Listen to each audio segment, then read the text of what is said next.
Welcome everybody. This is So You Want to Be a Pen Tester. So hopefully you're in the right place.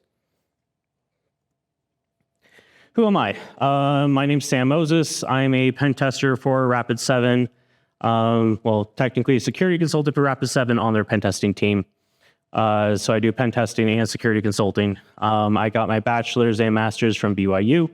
I presented nationally, internationally, Black Hat Arsenal this last couple months ago. That was fun. Before working for Rapid7, I worked as the senior security analyst at the SOC at BYU. Built that out with people. It was a great experience, and also did a lot of pen testing with them. And yeah, that's basically me in a nutshell. Also, not just cybersecurity. I like writing, with my wife, play my dog, D&D, what up? So, fun stuff. So, day in the life of a pen tester. So I'm going to go over roughly what my day-to-day is, so you guys know. I wake up, and then when I start work, I start with my start of day email. So I basically send an email to my client saying like, hey, I'm going to start testing shortly. The reason I say shortly is I give them about 5 minutes because I don't know, maybe they had an extreme incident or something in the middle of the night. And if they did, they could say, heck no, don't touch anything, something happened. And they can let me know in time. But basically, I send that start of day, and then I start hacking away. Throughout the day, I'll have various meetings and things come up. And so I'll attend those and take care of those. And those can be a variety of different meetings. Some of them are kickoff calls, which are meetings that we have with our clients to kick off the pen test. So while I'm doing a week of pen testing, I'll be doing kickoff calls for future pen tests as I'm preparing for it. So I might be doing a web app pen test and then have to stop that, pivot, and actually do a meeting with the client and discuss like, okay, you have an upcoming external pen test coming up. Let's talk about that. Let's make sure that what you gave me is actually in scope for what you've been, the statement of work. Discuss that with the client, make sure everything, all our ducks in a row and everything's lined up, and then we can move on. And then I go back to pen testing. And then I might have a debrief call come up, which is when a client wants to go over the report with them, sometimes with just their security team, sometimes with upper management, and you can go through and review the report with them and discuss how we went in, how we pen tested, what we found, potential impact, potential risks, what a variety of other things we saw, and answer any questions or concerns they might have about the report and go over that more thoroughly with them. We also have team meetings, which are so great, the corporate meetings, which are always fun. Lots of meetings and stuff, but also testing throughout the day. Besides the various meetings, we also have report writing because we need to write up what we were actually able to do, what we weren't able to do, sometimes what we tested, depending on the test and the things that happened and done. And then once I've kind of done all that and everything, I have my end of day email. And so my end of day email is at the end of the day, I say to my client, hey, I'm wrapping things up. We're done testing for the day. And so then I don't do any more testing after I send that email. And so that way I have kind of a bookends. I have my start of day email is when I'm kind of kicking things off, my end of day email.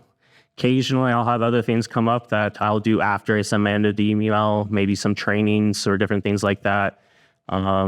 Sometimes I got different research projects that I'm curious about, but typically those are the bookends of my day. The testing can be a variety of different tests as well. So we do lots of different testing. There's lots of different testing types out. Me personally, I've done externals, internals, web apps, APIs, social engineering, red team. I'm diving into cloud testing. There's also Internet of Things, purple AI is a big one that people are potentially asking for more and more. So there's lots of different types of pen testing out there too. For those of you who are just diving into pen testing, I don't want that to be a concern for you. Lots of people also start off with just kind of pen testing in one category, or sometimes actually people go through a whole career specializing in one category.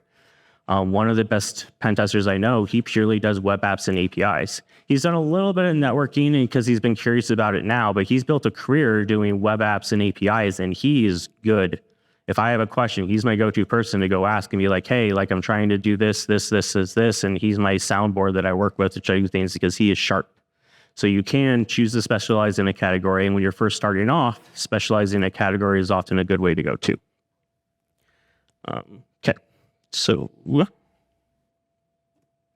Okay. So as a pen tester, at the end of the day, what's your deliverable, your product, or anything like that? Because we need to have some sort of result, right?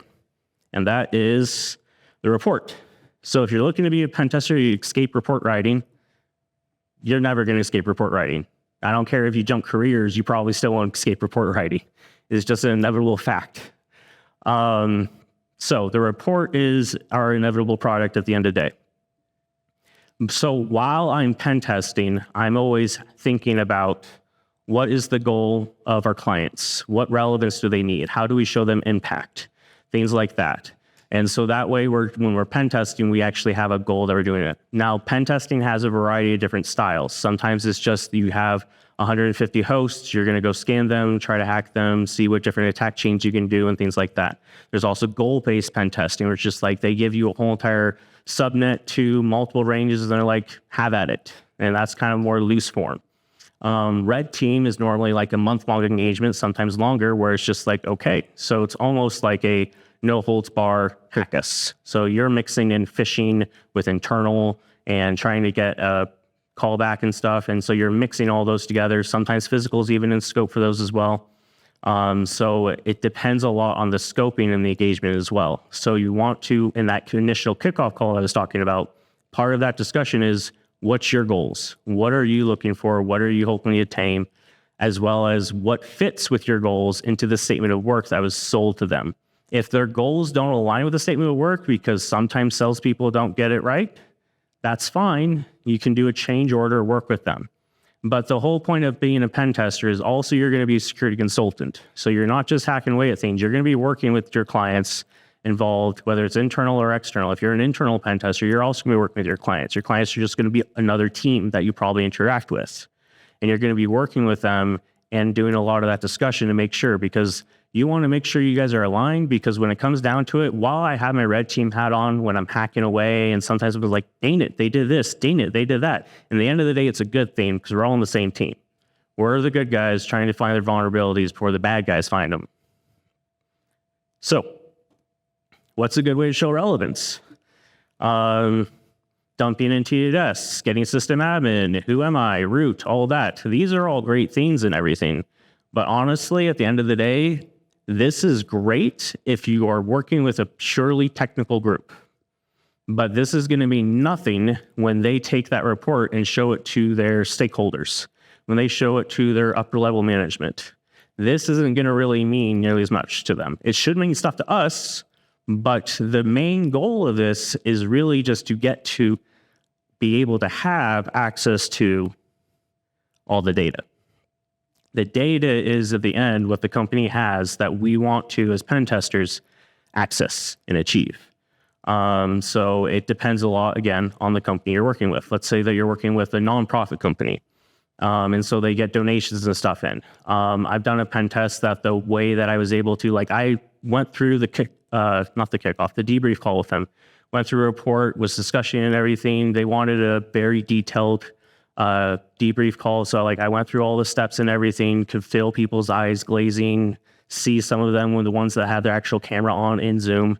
But the technical people were excited and involved. But once I was done with the technical side, I started showing more of the impact, which the first thing I pulled up was a spreadsheet of donations.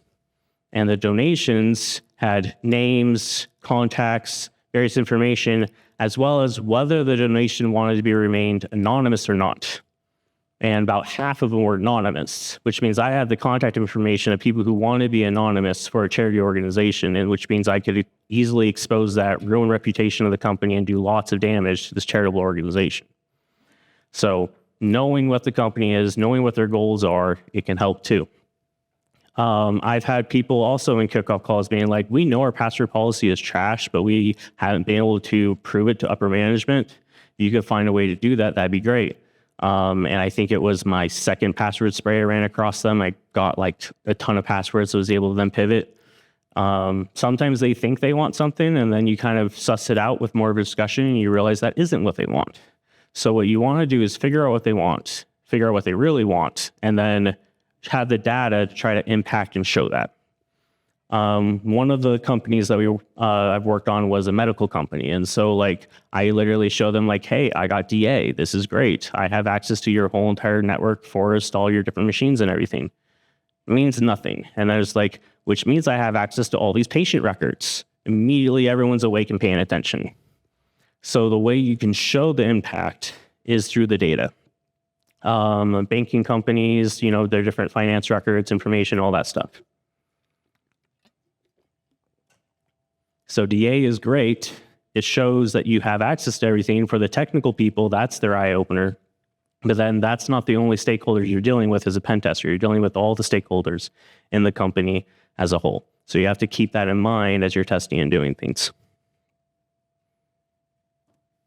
So there's many paths to being a pen tester. And it looks like I haven't scared you guys off yet, so that's good. So my origin story, I feel like it's the slightly more typical ones nowadays. I went to college. I got a degree in information technology, emphasis cybersecurity. There's also cybersecurity majors out there now. While in college, I gained as much experience as I could. I started by pulling cable, Cat 5e and Cat 6 cable on BYU campus. Back in the day, there was the Heritage Towers that were first getting brought up. I was part of wiring those towers. That was a fun project.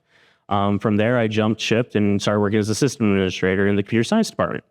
That was great, got me a lot more experience, hands-on keyboard, doing servers, stuff like that, kind of diving into a little bit more of the blue team side and the infrastructure and architecture side. That was great. I also provided tech support for a startup law firm and did a lot of their stuff. That had me also learning a lot about like the laws involved in that. So like I became their off-site storage for their records, which had to be secured for a certain amount of years. I also needed a certain fireproofing and stuff. So knowing that type of information is also helpful for when you're discussing things with clients and trying to consult. And then I started working for the BYU Security Research Lab, as well as one of the leads on the red team. That was fun, and that was kind of when I first started being able to dive more into the offensive side of security. And then once I graduated, I started working for BYU full-time as a security analyst. And while working as a security analyst, I was also kept up my pen testing. I worked my way up to being the senior person on the team. Also worked on building out the CES SOC so we covered security for BYU, BYU Hawaii, and BYU Idaho. But all during this, I was also seeing ways to weave in pen testing into the things we were doing that could help, but also continue getting me experience, keeping up with my skills. One of those is I worked with the audit team. So there's a technical audit team that would go to different departments and perform a technical audit. So I tagged in with them and worked with them to build in as part of that process performing a pen test. So since they're doing a technical audit, it's like, let's actually confirm that by doing a pen test and make sure that these audit controls that they say are in place are actually in place. By doing that and weaving that, and that was a great way for me to be able to keep up with pen testing and also get rid of some of the paperwork and trying to set it up myself, because I was tagging in as basically a consultant working with our internal audit team. Also integrated pen testing into our application development. If you guys have a lot of apps that you're working with your company, mobile apps, web apps, API calls, and different things like that, doing a little bit of pen tests before it's officially deployed is a great way of ensuring security, plus finding ways of getting more experience in pen testing as well. And so I was doing all these things and stuff, and that allowed me to be able to keep up my skills, keep improving, learning new stuff, doing more things like that, while also being able to continue my day job and actually make money. And then December 2019, I started working for Rapid7 as a security consultant on their pen testing team. Still learning more every day. That's part of the reason we come to SETCons like this, is to keep learning, keep up to things, but also share knowledge. Just attended a great presentation by Bryce about using LLMs to be able to bypass firewalls. Like, there's great topics and things happening here in the conference as well. And it's a great way of being able to keep up and do things. So this is, I feel like, my typical route. I feel like it's also slightly atypical because I also went and did my master's while I was working for BYU full-time. You don't need a master's. Sometimes it might help. Sometimes people might not care. But I feel like the more typical route nowadays is getting some sort of degree in technology. Mine was information technology. I know cybersecurity is a degree in a lot of places too. Getting that experience as you're kind of going through as much as you can. And then getting a startup job, often on the blue side of things, because when you know the blue side of things better, you can do better on the red side of things. And then kind of diving in. I feel like that's the more typical path nowadays that people kind of expect to see, but it's not the only way. A friend of mine, the way he got into cybersecurity is he was actually a network administrator for a company. Actually, I think it was a small government, if I remember right. And they had a hacked server, and his boss asked him to investigate it. And so he started doing research in forensics and investigating that recent hacking. From that, he got into forensics. And then from forensics, he had to learn how hacking worked so that he could figure out how they were doing it and then do that investigation afterwards. And then he found with doing that back and forth research and everything, the hacking side seemed more fun. And so he started doing it. He built a personal lab at home. He started learning from the first edition of Hacking Exposed. And this was before Google. So that was basically the one route. Nowadays, there's lots of routes to be able to start. There's Hack the Box, there's OSC Proving Grounds, there's lots of different resources out there to be able to learn, grow, and be able to do stuff, and Google. And so, but that's kind of the way that he took, is he was in a similar field, network administration, but then moved into pen testing because of circumstances and just kind of enjoyed it. Started with doing more of a personal lab. I know lots of people that start with getting into the red team and stuff more with a personal lab. I had a very, very small resource, so I didn't really do as much of the personal lab, but that is definitely a route to go to be able to learn and pick up those things, which will help you with your blue team job and things as well, and help secure things as well as being able to dive more into the red team and stuff too. And then origin story 3. So this is another friend of mine. He worked at the data center for about 6.5 years and then got laid off. And then he got a job at a call center. While at the call center, he got in touch with a friend, and the friend was looking for another InfoSec officer. And so through nepotism, not really, he was capable, but through knowing people and connections, right? He got that job and was able to start picking up the skills and stuff and kind of a little bit more on-the-job training for that job. Then the company decided to build an internal pen testing team. But to be qualified, you need 2 SANS certificates that they were requiring for the internal security team. So you got one of the SANS certificates, and then 6 months later, you got told that the budget had run out, and so you couldn't get the other one because SANS certificates are expensive. Great, but expensive. And so he went and he had one of the certificates, and he went and found another job starting. And so he did a job as a pen tester and then grew his skills in the pen testing field, starting at a lower level pen testing position and growing and moving that up. So with that in mind, that's 3 origin stories. Mine, the more college route, my friend who, oh, by the way, the second one, I forgot to mention, he still doesn't have a college degree. He started with some basic certs, working network administration stuff, got into forensics and stuff, and just kept collecting different certs. And then actually, I think he has a 4-year degree, but I don't remember how tech related it is. So there's different routes you can do it. And one of that is doing different certs and stuff. Certs can help. They often have good training combined with the certification or different booklets and stuff. The one that's kind of the pen testing certification is the OSCP. I don't know if you guys have heard about it. It is painful. I had a very painful experience with it, but also because they made some changes in the middle of me studying, which is always fun. But it definitely goes over stuff. And I feel like with the most recent changes they did make, it is closer to what real industry testing is than what it used to be in the past too.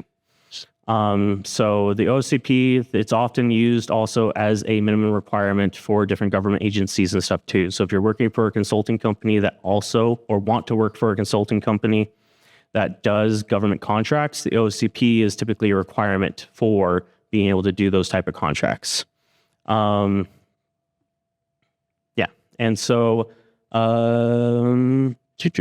yeah, there's a lot of other certs out there that can help. I know like there's the SAN pentesting cert, different people require different qualifications.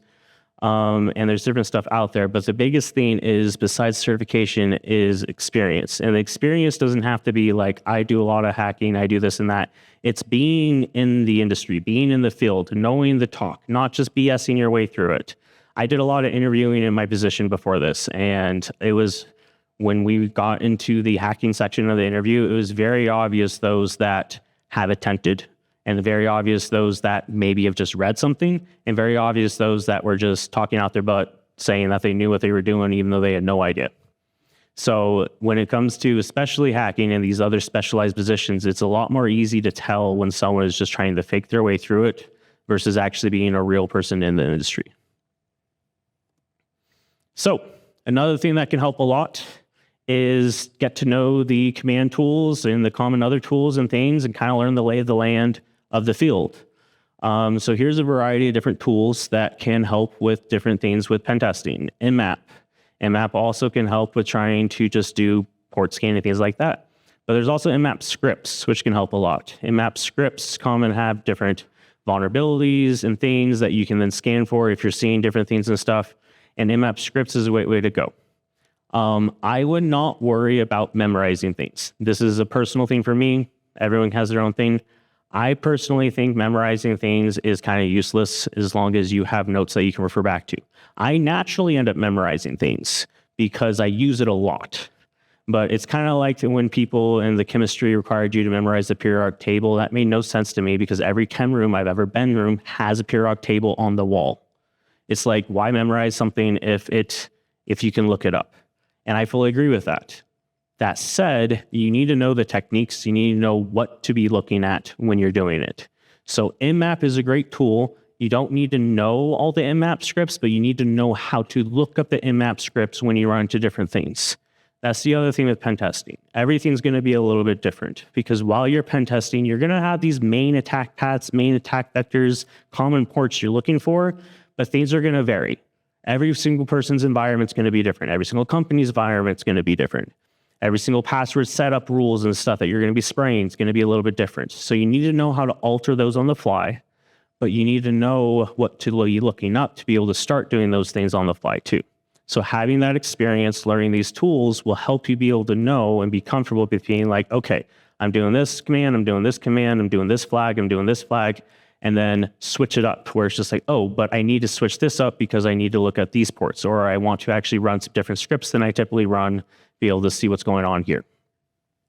Mass scan's great for doing large networks, especially in large environments, kind of like the goal-based pen testing I talked about, where they just give you a bunch of subnets and say, hey, go hack me. It's also great for segmentation testing, which isn't the funnest, but is a good way to do testing.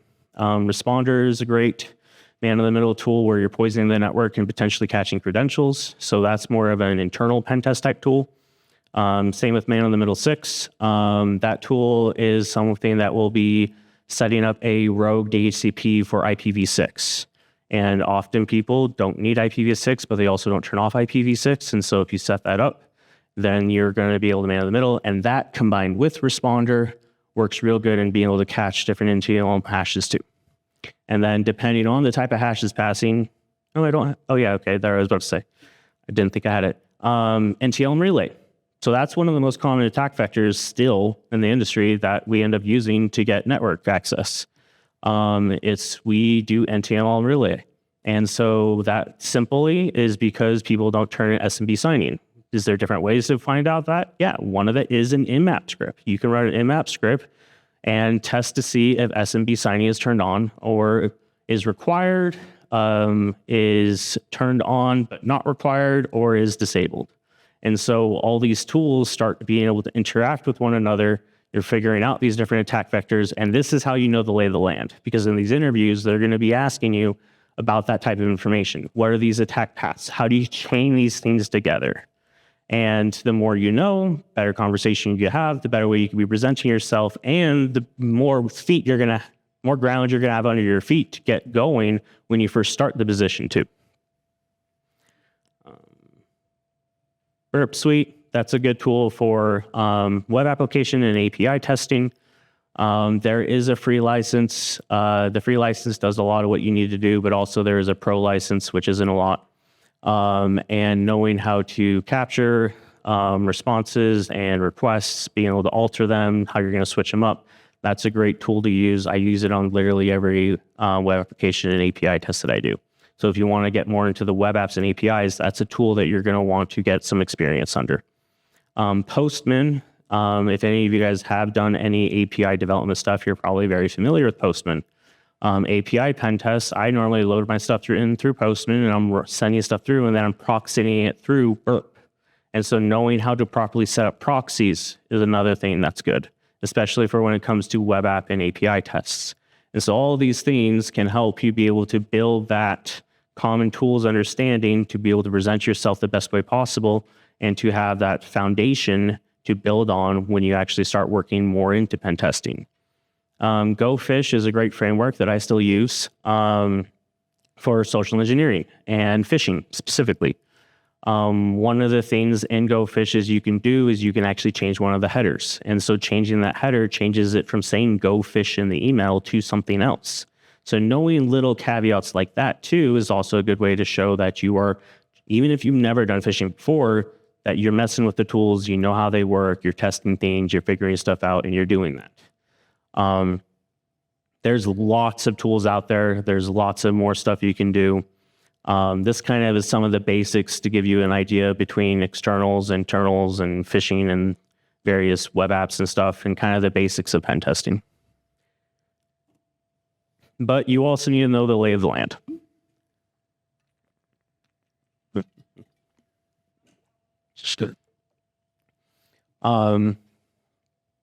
Yeah, so with that, like I was mentioning, you learn the common attack paths and the common attack vectors. Knowing those will lead you down the, sorry, I was thinking about Kronk's, the path that rocks. So yeah, knowing that can help a lot in chaining these attacks. Also, SECCONs, attending presentations like this, attending other presentations that talk about pen testing, talking to people about it, learning more. Like these are the presentations and stuff that happens. One of the things that, that we do as a pen tester too is also we want to be giving back to the community. And so presenting, you don't have to present. It's not a requirement, but there are also tips and tricks and things to help you be able to present more too. And so the more roles that you could take on that you're comfortable with, like the interaction with the clients, presenting on like this, that's also a better way to present yourself, being able to start in a pen testing role as well. Doing things like Hack the Box, OSC proving grounds. There are tons of options and things out there like that nowadays. And they all can help. I won't say they're all good, but they all can help. And a lot of them have free options that you can then start spending some time with. I think OSC Proving Grounds, it might have changed, but it used to be, I think you could basically be testing against machines like 3 hours a day for free. And there's then paid and subscription versions, which of course everyone does subscription nowadays. I'm not going to get on that soapbox. And so there's tools and stuff and resources out there. Books are still a good resource. Libraries are a good thing that if you still have one in your town is a good thing. There are different ways to use these resources to go and learn. And one of the things that also you should be getting comfortable with is failure. Be okay with the dead end. Be okay with the failure. As a pen tester, I fail more than I succeed. Because people are getting better. People are securing their networks more. That is great. Also, some of it's just timing. I remember a company that I was performing a penetration test for, and I was getting it was an internal pen test, and I was getting no traffic, not seeing anything. I got some moderate and low risk findings, but nothing. It was dead network. And then later on, we went and did another test for them, and I had domain admin in less than an hour. So some of it is just timing. The one that, you're hitting your head against the wall, but then someone else can come and test them the next year, and it's just you got that perfect timing. Sometimes it's because people tell people, hey, we're doing a pen test, which is the best thing, depending on what the client wants. Sometimes isn't the best thing because then people don't do their normal activities. And so if you come and do it at a test where you don't warn them, then you might be picking up stuff like their domain admin credits crossing across the wire. So you have to get really used to failure, used to dead ends. That is normal. There's been tests where literally I have found nothing. I have been also scoped to oblivion is what I call it, where basically it's just like, okay, yeah, you can test this, but don't do this type of testing, don't do this type of testing, don't do this type of testing. We're limiting you to this part of the web application. Sometimes your hands just get tied by client requests. That's part of the consulting part back to we're not just pen testers, we're security consultants. You want to try to walk your client through is like, okay, why don't you want to allow that? What do you need to do? Like, okay, you realize this is going to limit these type of things. There was a pen test I did recently that was internal where we were like uber restricted by scope. And we were only allowed to target these certain IPs and like nothing out. And so we were able to capture some domain creds. And so I started enumerating information with the domain creds, and I found some Active Directory certificate services. And so I ran a quick, I'll just say scan for the ease, and found that they were running some vulnerable templates. And then the person I was partnered with, I was just like, hey, found this, handed that off to him, started working down another attack vector that I'd also found. And he's like, we can't target these. And I'm like, what? It was like, yeah, the Active Directory certificate service, those servers, they're out of scope. And I'm like, okay, so what do? We email the client. We let them know like, hey, we found these are out of scope. Do you want us to continue down this attack vector, which will probably get us DA, or do you want us to stop at this point? Because it's up to the client. They're the ones that have their stakeholders. They're the ones that have that situation. You want to work with your client. You guys aren't combative. While you have the red team hat on, you're combative. But in the end of the day, you are working with them to try to provide them the service. And so working with them, then you can give them that. In this case, the client's just like, no, we're aware of it. And so like make a note, but don't actually continue down the attack chain. We're like, we're good with that. So in our assessment storyboard and in the finding, we make note of this potential thing, but we didn't run down the attack factor. Often clients will also come back to me like, oh yeah, you think you can continue down that chain? Go for it. And then we just add a couple of IPs to the scope, and then boom, we would have had DA. So that's where a lot of this, like, you can be the best hacker in the world. Well, okay, you could be a really, really, really good hacker. If you're the best hacker in the world, other conditions will probably get figured out. But you could be a really, really good hacker, and if you can't explain it, if you can't write it down, if you can't consult and work with the client, no one's going to want to hire you. Because in the end of the day, you need to be working with people, you need to be interacting with those people, and you need to be doing it in a way that works with them. Now, there are ways to work through that. I suck at grammar. I hate it, and I'm not good at it. But spell check is great. We also, like, when I'm doing a lot of my report writing, I look at my old reports to see how things were worded, because we have an editorial team that looks at it. And so I can learn like, okay, this is how this got fixed in the past. This is how I should be writing it in the future. And so that way I'm able to look at those reports and improve it, making editorial's job a little bit easier, but also trying to improve my own way I'm writing things as well, because I'm bad at grammar, but there are ways to work around it and figure it out and do things.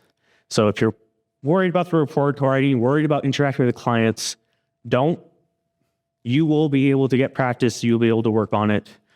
When you're starting a new job, yes, there are times where people are like, yeah, go, and they throw you in the deep end.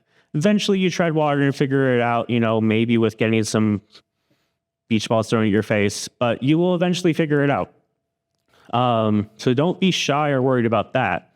Just be aware, though, that is something that comes with the job. It's not just hacking 24/7. Well, that sounds horrible. Not just hacking 40 hours a week. But you need to be working on the other skills that go with it as well to be able to actually present yourself as a full worthy pen tester and make that's worthy and worth being hired. Yeah, I think that's most of the stuff I wanted to cover. I think I had another point that I wanted to make, but I don't remember what it is right now. Yeah, learning the lay of the land, have the talk, be okay with failure. Yeah, I mean, like I just said, there's lots of stuff that I run into that I can't get past. So I wanted to make sure I left plenty of time for questions, because in kind of this type of stuff, I like having room for questions and stuff. So yeah. questions, hit me up. What do you guys want to know about pen testing, moving into the role, anything like that? What do you think about bug bounty hunting? It can be helpful. I don't do it a lot myself because I don't have time. But it can be helpful. I feel like sometimes with the bug bounty, it's quantity over quality, though. So it's kind of a good way to show the way you're doing certain things, but it's not as normally as deep of a dive typically when you're doing bug bounty. Yeah. Oh, yes, sorry. What do you think about bug bounty was the question. I will remember to repeat it for anyone else. Yeah, go for it. Bouncing off that question, why do you think that is? Their lack of depth. Is it because of scope of bug bounty program? Yeah, so he's asking, why do you think there's a lack of depth? Is it because of the scope of bug bounty programs? And I'd say yes. Bug bounty, also, you're often testing things which you aren't legally being paid to at the time. And sometimes you're finding stuff like there are some that have like open bug bounty programs. And so those I feel like are a lot more legit and comfortable. But often by the time they're releasing something in a bug bounty program, they normally are typically more secure at that point. So it's harder to find the stuff. If you do find something, that's great. That's awesome. Or if you're just kind of scraping stuff and looking at yourself as yourself, it's kind of harder because you don't want to go out of scope and you want to be careful with user rights and things like that. And while I think bug bounty programs are great, it's that fine line between how legal are you being because you are agreeing to use their application or anything at the time.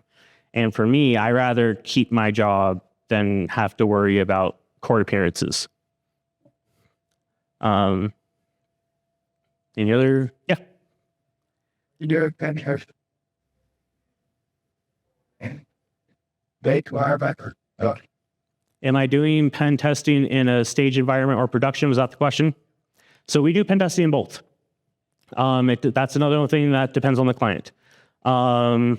And if we are doing a stage environment, one thing that we always like to say is just like, does your stage environment have data behind it? So this is just a stage environment that's blank, and I find a vulnerability, I may not realize because there isn't data behind it. And so you want to make sure that if they want to do stage, it mimics their production environment as much as possible. If you are testing production, you're going to be going slower, you're going to be more careful because you're in their production environment and you don't want to accidentally take things down. There's always some risks of pen testing. I'll never say never, but there's always some risk. There's always some concern. We're very careful and you learn. And I feel like one of the qualifications of pen testing is you're going to screw up at least once. My big screw up was I forgot to remove duplicates when I was doing a password spray, and I nearly locked basically their whole entire network users when I was doing password spray. Like, it's going to happen. There's a mistake. Client's probably going to get upset. You can work through them with it. It's fine. Just when that happens too, side note, let the client talk. Sometimes they just need to rant and rave and get it out of their system, and then you can have a better conversation with them, and that's fine. You guys have probably had the situations where you just need to blurt it all out, and then you feel better, and then you can have a real conversation too. They're people too. They're not just clients. They're actual people. So yeah, we've done stage live environments. Often with internals and externals, it's production. I don't think I've ever done an internal where it's not a production environment because that would be huge and costly. But when it comes to web apps and stuff, it's, I'd say, about 60% to 70% in production, actually. So we're definitely like slower and being more careful. And then, 30 to 40% in stage environments, which means I could hit it a little bit harder, and that's kind of fun. Yep. What do you do, and what's the report like when you don't have much to tell the client? What do you do, and what's the report like when you don't have much to tell the client or show them?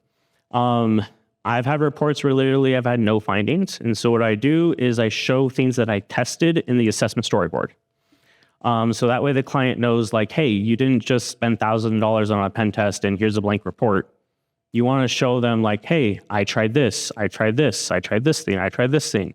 Often, if you don't find anything, you can dive a little bit deeper into some things too and maybe find something a little bit more as well, because we're all time box tests. That's the other thing. We're limited on time. Hackers have a lot more time to be able to do that. Like, we're scheduled for 5-day test, 3-day test. I mean, I recently had a 60-day test. And so it's like we are limited no matter what, even if it is a 6-day test in time. But we want to go through being as thorough as possible. Or did I just mute? There we go. And so in the tests that we don't do anything, we might be able to test some different avenues. But often, if we actually don't find anything, which isn't abnormal, we might have some informational findings where it's like information leakage. We can be like, hey, FYI, I found the version of this through information leakage, but I couldn't do anything with it because the version's up to date. And so you including information like that's helpful because it's like an FYI to the client. Or you just kind of include an assessment story where it's like, we tried scanning, we tried doing this, we tried doing this, we tried doing this, but everything's looking good and up to date. And so including some more in the assessment storyboard is a good way to approach that so they see the results of the report even though they didn't get any actual findings. Yep. The drive, I got. Can you speak a little louder? Sorry. Let's drive. Open your mind. You got a pen test. What drives most of our clients to seek out a pen test? I'd say there's a variety of different answers. One is audits. And then I'd say another one is good security practices. Sometimes they're reaching out because they are deploying a new software and they want to check for security before they go out. And then, yeah, I'd say kind of going to where I was talking about goals of the client, it depends a lot on the client. Sometimes they're seeking a pen test to try to prove and show because for some reason in companies, sometimes when it comes from a third party, it has more weight than your internal team. And so literally they get a pen test to show things that they know are already an issue to have that second voice to be able to show that weight. So there's a variety of different things. Does that answer your question? Cool. Did I repeat the question? Right? Yeah, I think I did. Okay, cool. Yep. Do I ever test physical security? Not since COVID. I miss it. I really miss it. Like that's one of the things I was looking forward to with Rapid7 was to getting back into physical security and physical security testing. And I started 2019 December, then COVID hit. Now we do physical security testing still too. I just haven't been assigned one. I'm normally booked a few months out, and so I don't know if it's because of scheduling and stuff, but yeah, physical security, it's fun. We do it. It takes a variety of different things. You actually don't do as much lockpicking as you think. It's a good skill to have, but typically you don't do as much as you think you would. It's a lot more social engineering. But yeah, I miss it. Cool. Any other questions? Yeah. Yep. You consider your work life? My work-life balance is better now. It was harder when I was working on Blue Team because I would often get pulled into an incident or something would happen, and it was hard for me to stop because I was like, this could grow into a bigger issue. Since I've started Rapid7, I've also made some different life adjustments. One of the things is like I start work at 7 a.m. So that way I can wrap up at 4 and still have time to go to the bank or anything like that. But because I'm remote, it's not that hard. I get up at 6, so working at 7, it's fantastic. But also, the bookends I was talking about. Like, I send my start of day, so I probably started work about 5, maybe 10 minutes before I send that start of day. And I send that end of day, and typically, if I have something that I need to do that I haven't done yet, I put a reminder for myself and then start handling it the next day. And so I'd say my work-life balance is actually pretty good. There's going to be weeks where I end up working more. That's just kind of the nature of things, right? Like there might be a training I need to dive a little bit more into, or like when I was getting ready to present at DEF CON, I was definitely spending more hours working on that project, trying to do it in off hours. But I'd say typically my work-life balance is pretty good, and because I have those bookending of the start of day email and the end of day email, that's helped me be able to keep that balance. Yep. You have a favorite kind of vulnerability or thing you like to find? Do I have a favorite kind of vulnerability or thing I like to find? There is a malicious satisfaction, let's call it, of guessing passwords, partly because But there's also a drawback because like when I guess the password, it's just like sweet because it's literally like I throw in some passwords and I'm making my own guesses. I'm not finding vulnerability in doing it. I just have a slight satisfaction. I'm just like, sweet, I made the guess right. Part of the reason is like I have a decent list of passwords that I do, and I'm actually decent at guessing passwords. But when you do guess passwords often, I feel like, especially when like I guess the password after like the 10th spray, I go back and like, often once you have creds, you wiggle in, you get DA, you dump it, and then you start cracking them. And then they're always dumber than I think it is. And so it's just like, I get that satisfaction of like, yes, I got it. And then when I go and crack the creds, it's just like, how, like, I think I'm being stupid, but it's even stupider than I thought it was. And so it's kind of like a dual-edged sword, I feel like, with guessing passwords and doing that one. But yeah. Yep. Purple team realistic. Is purple team realistic? Yes. So it depends on purple team. Every company will have a different definition or different scope or different way that they outline it, even though they'll use the same team name. For us, our purple teams are kind of like a red team, but you're metaphorically sitting in the same room as the security operations center. And so if you go and hack something and, you hack, you might ask them, be like, turn and be like, so I just got into the system. Did you see that? And they say, no. You're like, well, let's talk about that then. And so it's a lot more interaction working together. And that's how we do our purple teams. And I feel like that's realistic because you're basically getting live data back. Why didn't you get this? Or, okay, you guys did get that. Awesome. And then you move on to the next one or going through. Or sometimes if you do get it, there was an internal / kind of purple team I was doing once because the client was watching this stuff and going through stuff. And he's just like, oh, wait, is this you guys? I'm like, yes. And it was like, okay, keep going. And so they knew they picked it up. But if they didn't, they wanted to know how far I can keep going. And so that was another way that we kind of did that interaction too. Cool. What time is it? 4:17. I think it was supposed to 4:20, 25. So yeah, okay. I got some time for more questions. Cool. Yeah. Across all of your clients, is there like one vulnerability that what is?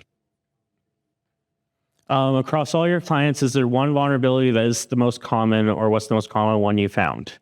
I'd say it depends on the type of pen test for that one. For example, externals and web apps, it's often weak TLS connections. Because I found that clients typically, if they even have all the protocols up to date, which is good job, they might have some ciphers that are still weak enabled. And so it's a low risk thing because it takes a lot of work to man in the middle of stuff. And if I'm a hacker, I'm going to go find someone else personally because that's too much work to get in the middle and do all that. Unless you're very targeted for some reason, which is why it's low risk. Yeah, and then like outdated protocols, it's not too uncommon to see that. And some people need to do it for people who are running older systems sometimes still. But that's kind of when you reach the point of they've accepted the risk. And so they're aware of that and kind of need to do that. Internals, if you get domain creds, and I've reached a point for my internals, typically I just request the client, I was like, hey, do you want to give me domain creds, like some basic domain creds, so I can test from the avenue of I don't have access as well as have access, so that if I don't happen to catch any, you also get this information too. I'd say right now, one of the common ways, it's actually one of the things I was potentially going to present, but didn't end up doing, was ADCS, Active Directory Certificate Services. There's a lot of vulnerable templates and things, and typically if they're running that, they have a vulnerable template, and we're able to use that to get domain access. And so that's a common one nowadays. I feel like the other ones are kind of password spraying and things like that. They're still fairly similar, but I feel like one of the more high critical risk ones that we're seeing fairly often right now is Active Directory Certificate Services. Yep. It's about thinking about the next about the bill.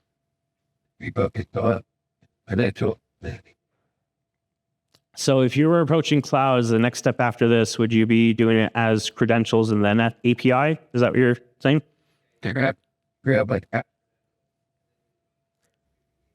So with our cloud pen testing, we kind of do it in 3 different stages. We treat it from an external standpoint, internal standpoint, and then a little bit more of kind of like we have creds in doing a security audit and working with them on that. Because there is so many parts to the cloud, we found that's the best way to interact and actually get a full ecosystem test for them. Yep. Cool. Yep. How much do you work with Windows and kind of the other operating? How much do you work with Windows versus Linux versus other operating systems?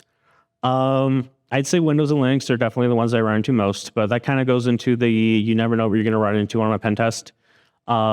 Most corporate companies use Windows and they have a forest. You're going to be doing domain testing and things. And that's one of the things that OCP, I feel like over the last couple of years has migrated to including in their tests, which is good because it more reflects what real world environments are.